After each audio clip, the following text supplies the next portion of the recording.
Well, good morning, friends, and happy Friday. I am here this morning with part 2 of my message that I brought in the other day.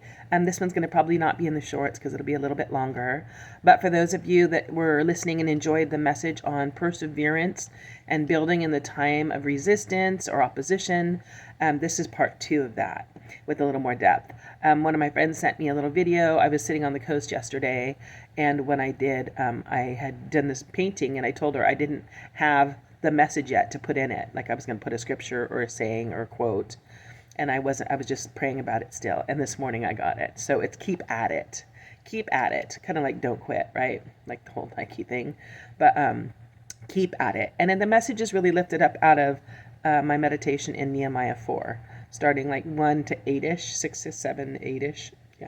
And I was reading it in the Message and in the Living and in the NIV. And I would encourage you to do so also, because in each one you get a little different flavor and expression in the conversation that's being had. And so I heard different things in each one. So let's just read it together. I'm going to read it in the Living. Sanballat was very angry when he learned that they were rebuilding the wall. He flew into a rage and insulted and mocked us and laughed at us, and so did his friends and the Samaritan army officers. What does this bunch of poor feeble Jews think that they're doing? He scoffed. Do they think that they can build a wall in a day if they offer enough sacrifices?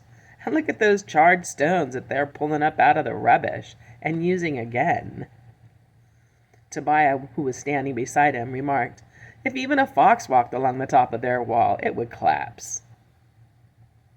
So in the midst of this conversation,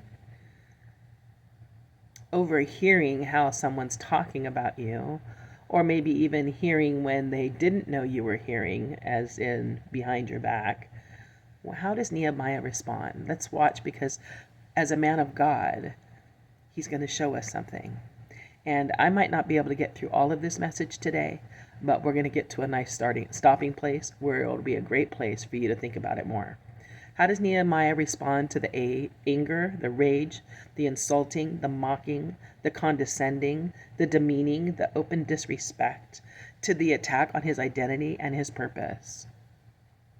And how does God feel about it? Well, let's just stop there for a second. How does God feel about other people treating you poorly? I think about Acts 26:14, when Saul was persecuting the church. Now, God, when he came to him, he didn't say, hey, Saul, Saul, why are you persecuting the church? He didn't say, Saul, Saul, why are you persecuting my people? Why are you persecuting the Jews? No, he said, Saul, Saul, why are you persecuting me? So that when they're doing it to me, they're doing it to him. And that's how he sees it. And I can know that. And if I know that, then I can also rest and leave it in his hands. Yeah, because vengeance is mine, saith the Lord. And also the Lord has pity when we take vengeance. So there might be a bigger work than we realize with our enemies. And that's why God says, pray for your enemies. And when you are in a situation and you are progressing, you just need to know there's going to be resistance. The greater your progress, the more your resistance. So get used to it, folks, and pray for your enemies. And that's exactly what Nehemiah did. Nehemiah prayed. Oh, listen to us, oh, dear God. We're despised and we're insulted. Help. And after praying and committing it all to God, then what did Nehemiah do? Well, stay toned, because we're going to look at that tomorrow. Not toned. Stay tuned. Stay toned, too. Work those muscles. Exercise your faith. But stay tuned, and we'll talk about that tomorrow. Bye for now. Have a great and glorious, love-filled and victorious day and a beautiful weekend. I'm okay.